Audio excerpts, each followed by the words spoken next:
At this most auspicious of day, permit me then to explain the schedule for today's video, and as it implies thus that it's going to be the second chapter of the Cosmology.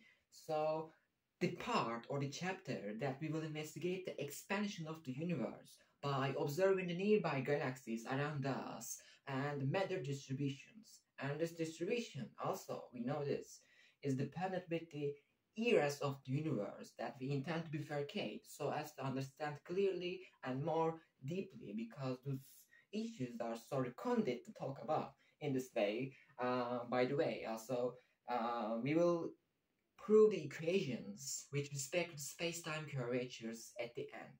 So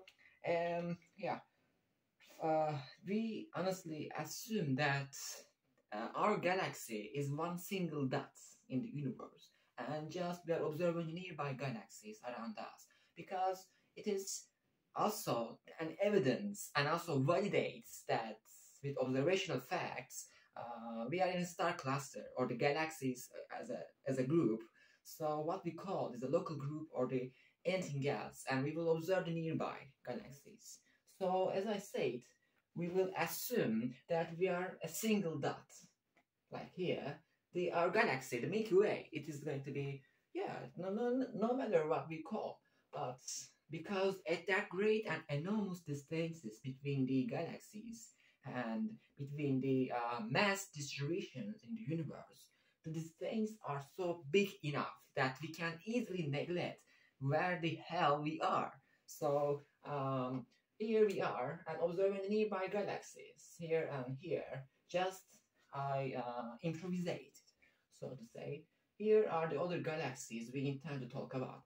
So if we prefer to having a sky survey with telescopes, and we will separate the areas of the sky with grads, we will easily determine that it's going to be something like this. Here are the grads, like y-axis, and here the x-axis. Here we go. And here I'm observing a galaxy, and here also another one, and the distance between them, let me call d, maybe d prime, or not prime, maybe another section here. So this is two-dimensional, we know this, as it implies us that the distance equals honestly not the stage, because what we call and what we had better to call this is honestly the distance r, the distance element, for example, r equals, imagine this, grades are in the 3 dimensions. So say, what is that? Delta x square, delta y square, and delta z square, right? And the root of this magnitude. So to say, as you can see, this is the distance between them. But we know that in the universe, nothing is constant because of the great expansion, which means that there's a kinetical energy of objects that's making up the energy inside of the universe, and inside of these objects, we know that they are going to be moving, and the distance between them increases as time passes. As the universe expands, the distance between the objects are going to be growing up. So to say, what we call with some scale factor, we call this scale factor, let's write this, which is time-dependent function, is something that gives us the value of the expansion, and something like the radius of the universe. And as a function of t, it's going to be increases, and this is also true with the observational facts. In this way, a of t equals the scale factor. So some moments after the locations of these points are going to be changed, and the new distance between those objects, let's call this d of t, of course, equals what? Sum a of t times the distance between them, r. I don't want to write it again because how long it is. This is what it says, honestly. What does it mean? So to talk about what is that is honestly the distance, which is dependent to the time, is also equals that the distance between them times the scale factor, because scale factor, which gives us the expansion value, which is dependent to the time and which also dependent inevitably to the matter and the energy densities. After all of this event or process, after this process, the new distance between them is going to be this. So to say, which recollecting these Galilean transformations and the observation frames, we can easily deduce that if I derive it with respect to the time, let me write it like this. dt dot, let's call the time derivative, the first time derivative of dt, dot equals, what's this? A dot of t, right? The first time derivative of a, the scale factor. And let this thing is a constant, okay? No need to use in these equations because they are going to be gone. I mean, no need to understand the importance in these formulas as honestly the scale factor. So this is honestly what we call, okay, let's write a little bit. Maybe we will remove then the velocity.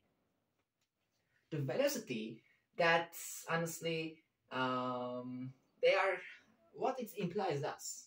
The question is that it implies that after a scale factor, after a meanwhile time, the distance between those points are going to be increased, and the value of getting away is also the velocity of their going away. I mean, each other, the distance between them is going to be increasing, and it has the velocity itself. So what if the second derivative of d, honestly, like you can easily imagine dx over dt, and second time derivative equals the acceleration, right? So a double dot of t times r equals the acceleration between them, a of t. The acceleration of the motion, because of the expansion of the universe, they are going to be far away, and the distance between them is growing up. And this shows, the nu of t shows that the distance and the value of getting away. So to say, the distance increases with that kind of velocity and with that kind of acceleration itself. It is important to understand. So we will determine that we will use honestly these equations. One of them is this, and one of them is here. So let's investigate this kind of thing. What if I write v of t over d of t, velocity, distance, with respect to the time, equals a dot of t times r over a of t times r, right? So let's imagine these are going, as I said in the previous minutes. So this differential solution, a dot over a, equals the Hubble constant. But in this case, there's no curvature of the space. We investigated with the using the flat space and 3 dimensions, honestly here, but not in the view, in the picture, but here. So what I did is honestly observing the nearby galaxies around us and choosing one of them, like a one double, twins or something else like that. Because of the great distance of values, they are going to be seem like they are so close to each other, but in fact we don't know they are not. We know they are not. So to say, it is what we intend to talk about is a Hubble constant here we will use. So all right, and then what I did, I just measure the distance between them by using the astrophysical data or formulas. For example, what we may use to calculate the distance between them, we can easily investigate, and soon afterwards, after great assessments, we will be able to infer that the distance between them can be also measured by using the luminosity values, because luminosity itself is dependent with the distance from the source and from the observer. The observer is ours, okay? So to say, we can also easily the brightness and the luminosity, and using this kind of data, we can easily determine and deduce that these galaxies are going to be getting away, and with using the triangles or maybe using the angles between them, we can calculate how the magnitude it has, what kind of magnitude that the distance between them is growing up, and how much does it take as a time. And because of this, we can easily write these equations with respect to the time. So I did the Galilean transformations. What was that? For example, in part, we know that delta x over delta t, and here equals the velocity, the average velocity, honestly, average. So this is honestly, let me call this r, because this is honestly vectors x, y, and z, 3 dimensions, and you can also imply and provides that the partial derivation. So this is the velocity, and if I make this the delta t time to infinitesimal parts to itself at this meanwhile, as it import changes, I can easily reach the limit delta t goes 0, or maybe this is something infinitesimal parts. So it becomes that x over delta t equals dx over dt. So this is differential, the derivation that says infinitesimal import as time passes is equals, honestly, with respect to the time, it equals the velocity of the object. And this is honestly the velocity, which is instant velocity, instant, okay? And if I get the second time derivative of the import, I can easily reach the acceleration, the instant acceleration of the object. And it is same as this one, okay? And now we will investigate the nearby galaxies and their behaviors with respect to the energy transformation and conservation of the energy itself.